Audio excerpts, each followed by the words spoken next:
tenemos que estar conscientes de que nos hemos apartado un poco de la esencia del Evangelio de Cristo.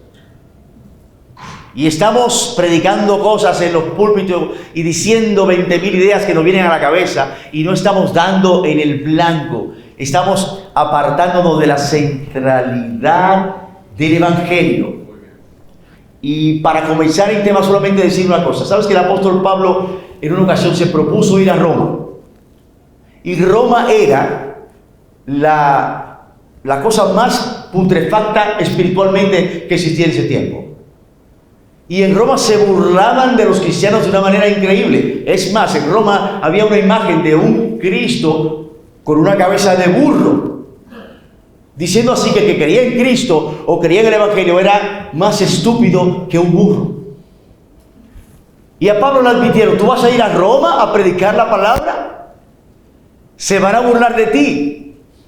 Van a hacer mofa de ti. ¿Qué vas a decir tú en Roma? Un hombre de aquí, de Jerusalén. ¿Le vas a decir que ese Cristo que mataron en Jerusalén, que ese Cristo que los obispos romanos mataron, es el Salvador del mundo? Tío, se van a burlar de ti. Entonces Pablo escribe en Romanos 1:17, mira, porque no me avergüenzo del Evangelio, porque es poder de Dios para salvación a todo aquel que cree, al judío primeramente y también al griego. No importa que los romanos piensen lo que pienses, yo no me avergüenzo del Evangelio, porque es el poder de Dios para salvación. Yo me hago la pregunta: ¿estamos nosotros avergonzados del Evangelio aquí hoy en España? ¿Sentimos vergüenza de decir que somos cristianos? ¿Y queremos ser parte de la corriente que está dominando España? ¿O podemos decir como Pablo: no importa que se burlen de mí, porque yo sé que el Evangelio es dinamita de Dios para salvación a todo aquel que cree? Ahora, ¿dónde reside el poder del Evangelio? Decimos que el Evangelio son las buenas noticias, y tenemos ese taller en Kilómetro Cero que habla de las 4 columnas, en donde un mensaje, una actuación debe incluir estos 4 elementos para tener un concepto central, un concepto completo de lo que es la exposición del Evangelio. Y hemos hablado de que las 4 columnas básicamente se refieren a que el hombre, cuando predicamos el Evangelio, tenemos que enfocarnos en su problema principal.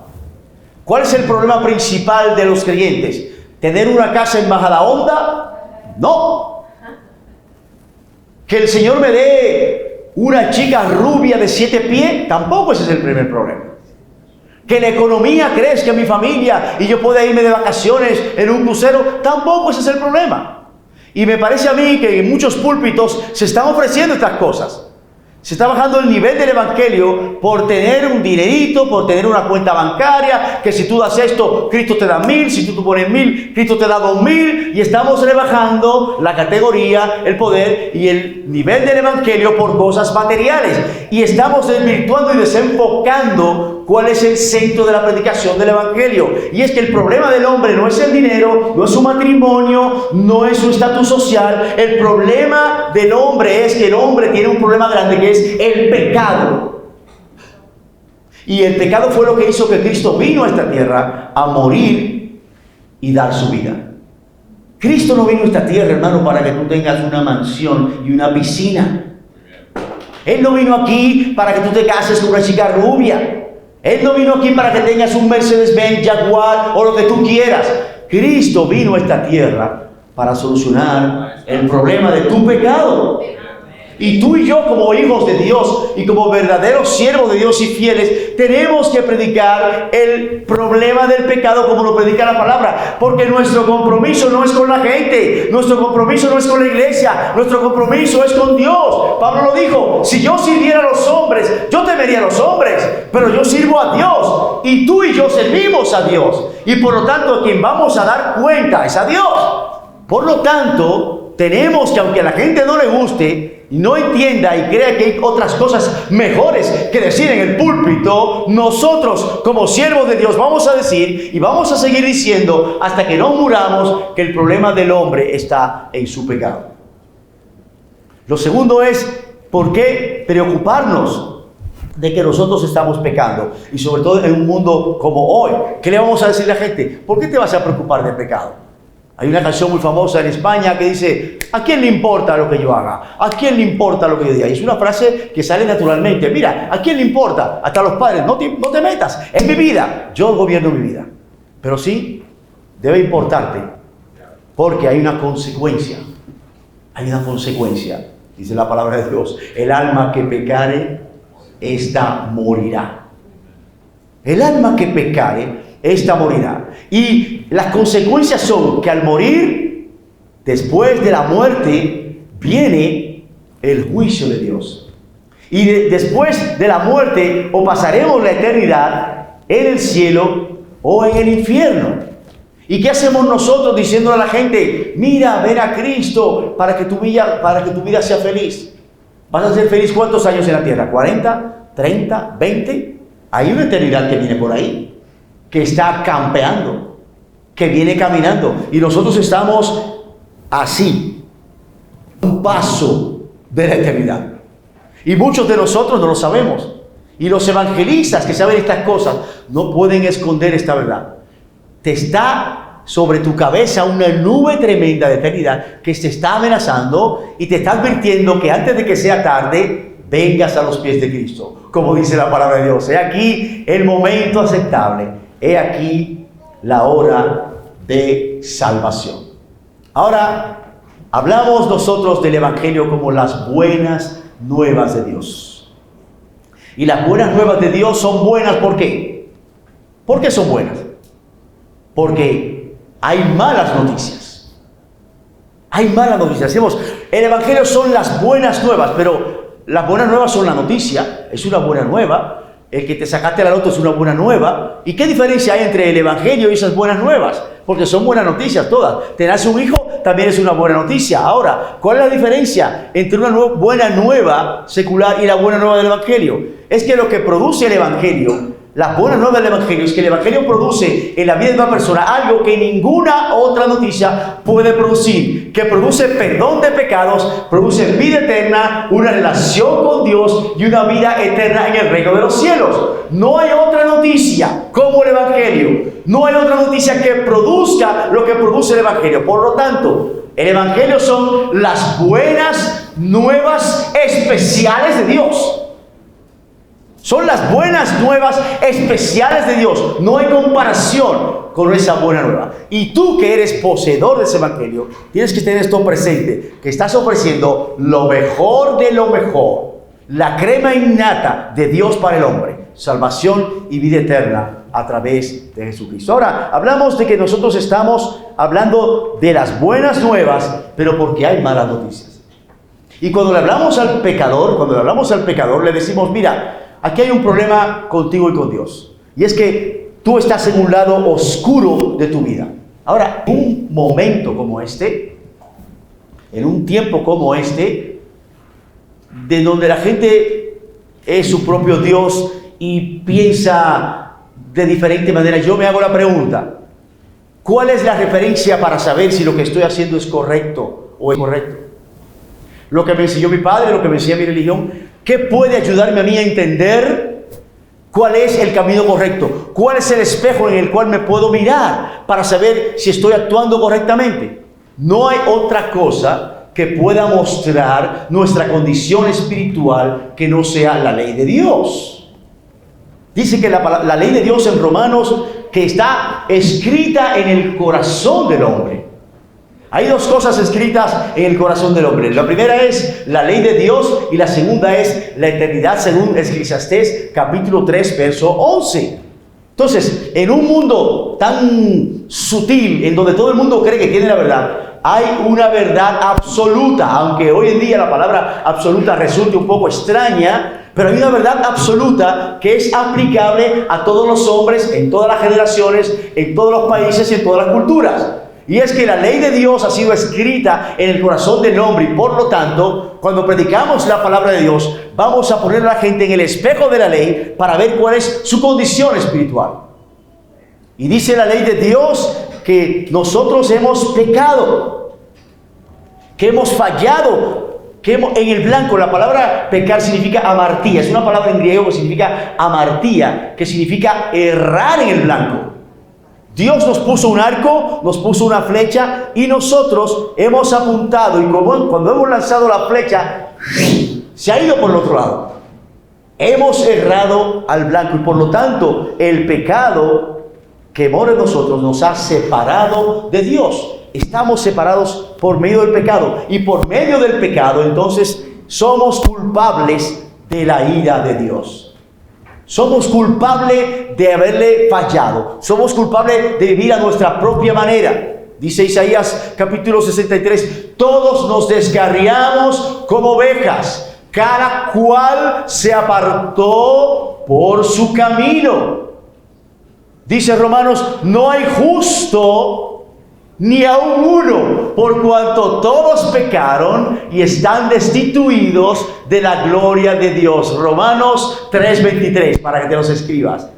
No hay justo ni aun uno. Es más, a Cristo vino un joven un día para alabar y le dijo, maestro bueno, y dijo, ¿por qué me llamas bueno? Aquí nadie es bueno sino Dios. Y cuando hablamos del Evangelio también tenemos que decirle, tú estás muerto en tus delitos y en tus pecados. Dice Efesios, porque estabais muertos en vuestros delitos y pecados hasta que Cristo vino y os dio vida. Estabais muertos. ¿Qué significa esto, hermano? La gente con la que hablamos en la calle, la gente a la cual le predicamos, no tiene sensibilidad espiritual. No tiene sensibilidad espiritual. No entiende las cosas de Dios. ¿Por qué? Porque está muerto. Tú agarras un cadáver y le das de hostias y él no siente nada. Le ofendes, no siente nada. Le agarran las orejas, le primen, no siente nada. Es más, puede ser el dictador más fuerte del mundo. Y una vez que está muerto, hasta un niño puede hacer lo que quiera con él. ¿Por qué? Porque él está ajeno a la vida. El que está en su pecado está ajeno a la vida de Dios y por lo tanto no siente sensibilidad. Por eso el pecador puede ir donde quiere, puede pasar donde va, puede venir donde le dé la gana, porque él no siente nada. Él no siente nada respecto a las cosas de Dios. Yo sé que está un poquito sentadito, pero aquí hay algún voluntario que pueda venir a ayudarme un poquito para no trabajar yo solo. ¿Hay un voluntario aquí que me ayude? La mujer le puso el codo. La mujer le dijo al esposo, ven tu cariño. Ven tu cariño, ven por aquí, ven. Valiente. Aquí tenemos súbete aquí, no te preocupes. Ya vas a ser famoso en la televisión. Cuando nosotros nacemos, cuando nosotros hemos venido al mundo como Adán y Eva, que Dios los puso en el jardín del Edén, los puso allí para que cuidara el huerto, ellos decidieron redefinir lo que Dios había dicho. Dios dijo, no comas del árbol que está en medio del huerto. Pero ellos dijeron, oye, ¿será verdad lo que Dios dice? Y comenzaron a redefinir, a jugar a ser Dios. Y dijeron, no, a lo mejor no es como Dios dice. Y vino la serpiente y le dijo al hombre, mira, a la mujer, mira, no es como Dios dice, tú puedes hacerlo porque tú serás como Dios, conociendo el bien y el mal. Y desde ese momento, el hombre comienza a escribir la historia de fallos en toda su vida. Comienza a escribir la historia de sus errores. Y mientras más años tiene el hombre, por cada día es un día de error. ¿Cuántos años tienes tú? 25. No miento, como decía ayer. No miento. A ver, hermano. 47. 47. 47 años. 47 años. Un año tiene 365 días. Por 47, ¿cuánto es 365 por 47? ¿Alguien que lo calcule? Este hombre tiene un folio de este tamaño de lo que ha sido toda su vida. Toda su historia en su libro. Dice Apocalipsis 20, y los libros fueron abiertos. Y se juzgaron a las personas por las cosas que estaban escritas en los libros. Y el que no se halló inscrito en el libro de la vida. Ahorita lo terminamos. Así que este hombre está haciendo cosas y Dios está escribiendo cada día la vida en su libro, en sus folios. Es un hombre que es un pecador, es un hombre que es culpable, es un hombre que está muerto, es un hombre que ha sido mordido por la serpiente del pecado. Vamos a ponerte aquí una vigorita, te ve muy bonito ahí. Ok. Ay, perdón. Ha sido mordido por la serpiente del pecado. Así está todo el mundo que no tiene a Cristo. Con una serpiente en el cuello, con un libro lleno de falsedades, con una amenaza sobre la ira de Dios sobre su vida. Este hombre que aparentemente en el jardín del Edén era un hombre santo, puro y limpio, con todo su pecado, Dios le había dado al hombre, a Adán, le había dado una túnica blanca, una túnica bonita. Pero como él se apartó de Dios, como él eligió no servir a Dios, eligió su camino, eligió redefinir a Dios, entonces ya su ropa no está blanca, está manchada de mentira, de odio, pornografía, rencor, malos pensamientos, avaricia, idolatría. ¿Cuántas más cosas, tío? Estás súper feo hoy. ¿Cuántas cosas tenemos nosotros por medio del pecado? Y vemos a la gente con buenos trajes en la calle, bien bonitos por fuera, pero por dentro, si viéramos por dentro, la suciedad. Dice Isaías, porque toda nuestra justicia son como trapo de inmundicia. No tenemos que entrar en detalle, pero sabemos lo que esto representa. Todas nuestras obras, las obras de Dios. Y yo me hago la pregunta, vamos a presentarnos delante de Dios con nuestras obras y decir, Dios, mira qué bueno soy. Yo no fallaba en el diezmo. Yo era fiel en el diezmo. Iba todos los domingos a la iglesia.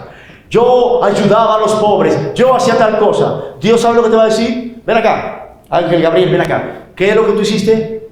Diezmé tantos millones. Ok. ¿Qué más hizo? Ayudé a tantos pobres. Ok. Reúnele todo lo que han hecho. Entrégaselo y mándalo para el infierno. Reúnele todo lo que él hizo. Dale su diploma, dale sus títulos, dale todo lo que ha hecho en la vida, reúneselo, empaquétaselo y mándalo para el infierno. Porque el reino de los cielos no se puede ganar, ni se puede ir con nuestra propia justicia, porque son trapos de inmundicia. Ahora, ¿qué hace el pecado con nosotros? Dice que nosotros también éramos esclavos del pecado. Una cadenita aquí para ponerte el cuello. Wow, está. Dice que el pecado nos ha hecho esclavos. Por eso es que cuando una persona le dice a un chico o una chica, mira, vámonos para la calle, ella no dice que sí o que no. Inmediatamente corre. No tiene ningún control sobre ella, porque ella es una esclava del pecado. Cuando el pecado llama, vamos a beber, vamos a fumar, no pasa nada, vámonos. Me apunto hasta un bombardeo. ¿Por qué? Porque él es esclavo, él no tiene fuerza sobre el pecado. El pecado le domina. Así como vimos ayer en el yugo, como el buey fuerte lleva al débil, el pecado nos arrastra y somos dueños de sí. Decía Jesús en San Juan 8, dice, el que hace pecado, esclavo es del pecado. El que hace pecado, esclavo es del pecado. Por lo tanto, este hombre pobre, miserable, enfermo, está cargado de pecado. Eso es la gente allá afuera. Y eso es todo aquel que no tiene a Cristo en su corazón. Esto es también un evangélico. Puede haber un evangélico que esté cantando en el coro. Puede haber un evangélico que esté brincando y saltando. Puede haber un evangélico que sea el copastor. Y es posible que aún esté en esta condición.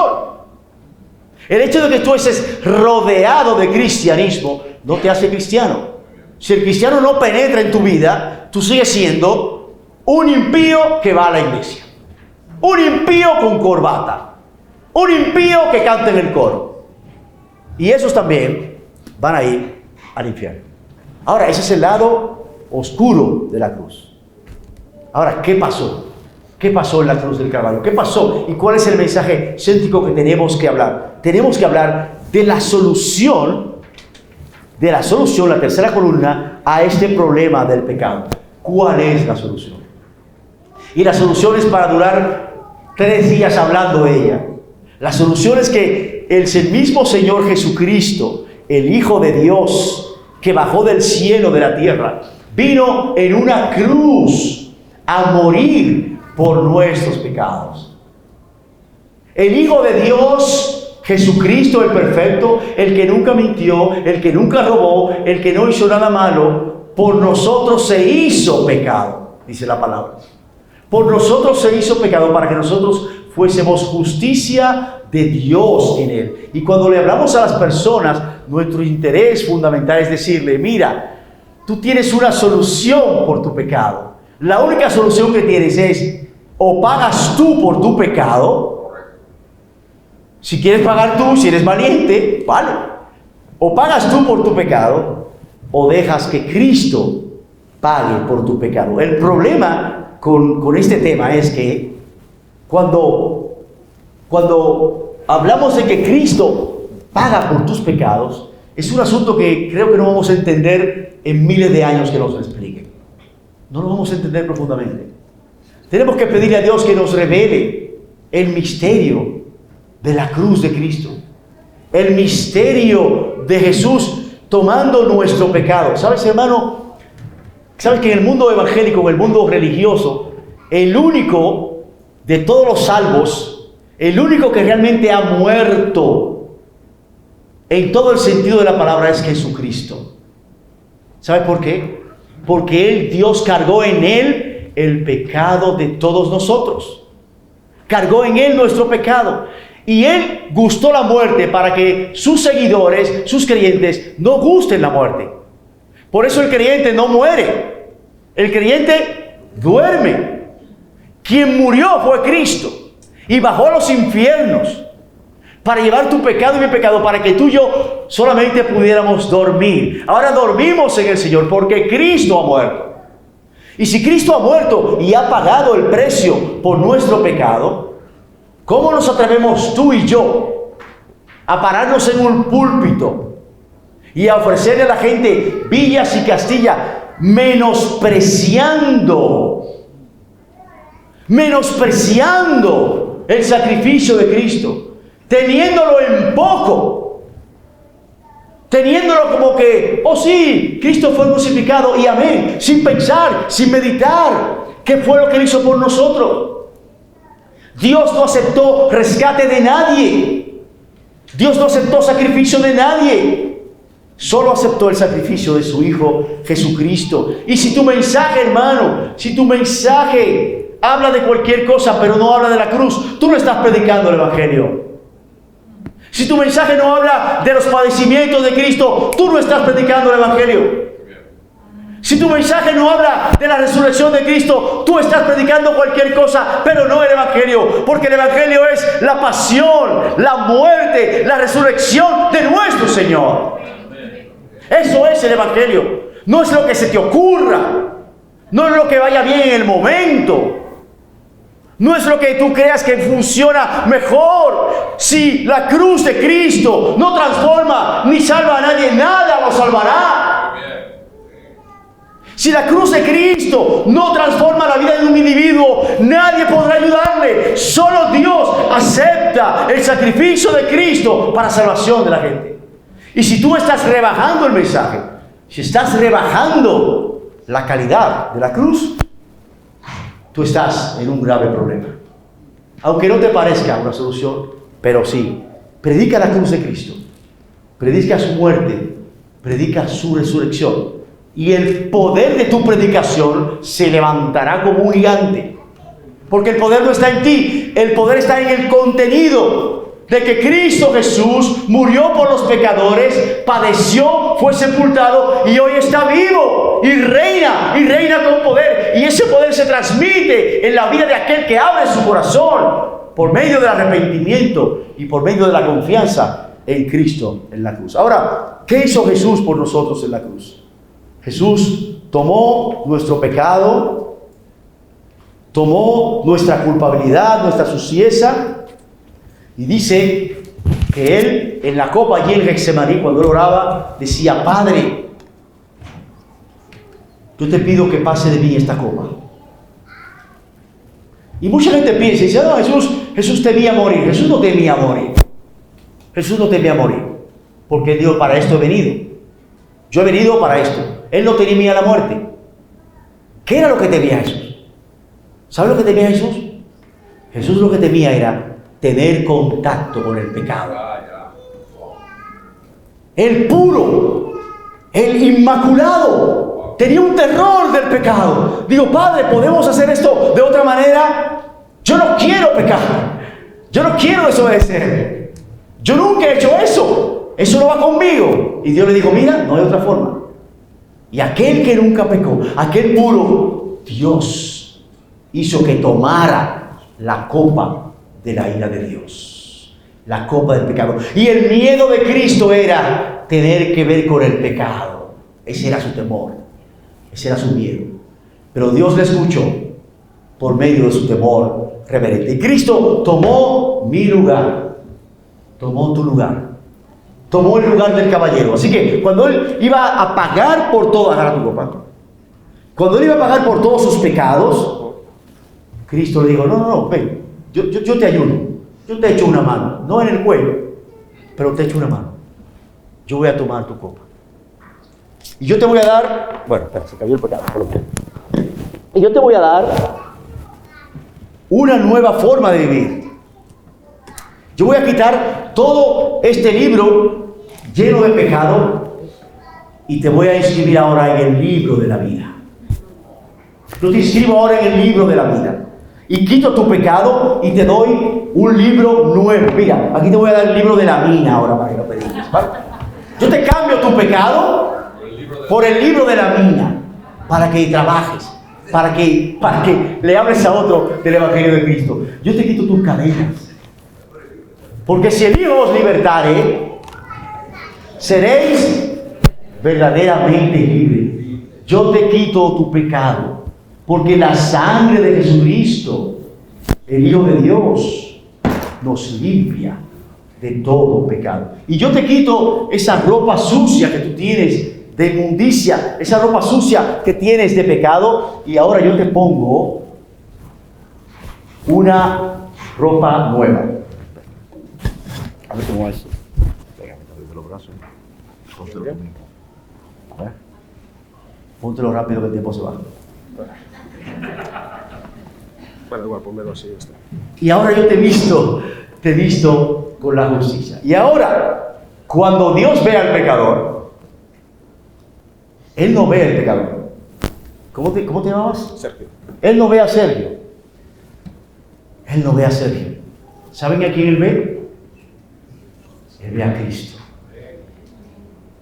Él no ve a Sergio porque Cristo está entre Sergio y Dios. Y cuando Sergio se presenta delante de Dios y Dios le llama: Sergio, ¿dónde estás? Aquí estoy. Sí, pero no te veo. Oigo tu voz, pero no te veo. ¿Dónde estás? Estoy aquí escondido detrás de Cristo. Estoy escondido detrás de mi Salvador. Estoy escondido detrás de mi Señor. Ah, bien. Ven, muy siervo y fiel. Sobre poco has sido fiel, sobre mucho te pondré. Entra en el gozo de tu Señor. Hermano querido, no importa que allá afuera se burlen de tu mensaje, no importa que no toquen cascabeles, que hagan música, no importa que hagan malabares, tú predica la cruz y la cruz de Cristo. Tú predica el Evangelio de Dios y predica las buenas nuevas de que Dios, cuando tú eras pecador, por medio de Jesucristo te ha perdonado. Que cuando tú eras culpable, ahora eres inocente. Que cuando tú que eras sucio, ahora eres limpio. Que estabas muerto, que eres vivo. Que eras esclavo y que eras libre. Que eras enemigo de Dios, que eres amigo. Que estabas bajo ira y que eres amado. ¿Y ahora qué resta? Ahora que resta invitar a las personas en un llamado efusivo, hacer un llamado al arrepentimiento. Si oyeres hoy su voz, dice Hebreos, no endurezcas tu corazón. Eso es lo que tenemos que decir a la gente. ¿Estás escuchando la voz de Dios? ¿Has sentido el Espíritu Santo tocarte? No endurezcas tu corazón. Abre tu corazón. Ríndete a Dios. Ríndete a Jesús. Ríndete a su llamado. Vamos a terminar este tiempo. Nos queda 1 minuto 30. Y vamos a ponernos de pie. Vamos a ponernos de pie. Yo sé que siempre arrepentirse es algo que debería ser algo normal en nuestra vida. ¿Por qué nosotros, al ver ahora lo que Cristo hizo por nosotros, lo que Cristo ha hecho en la cruz por nosotros, revisamos nuestro corazón, revisamos nuestra alma, a ver cómo está delante de Dios?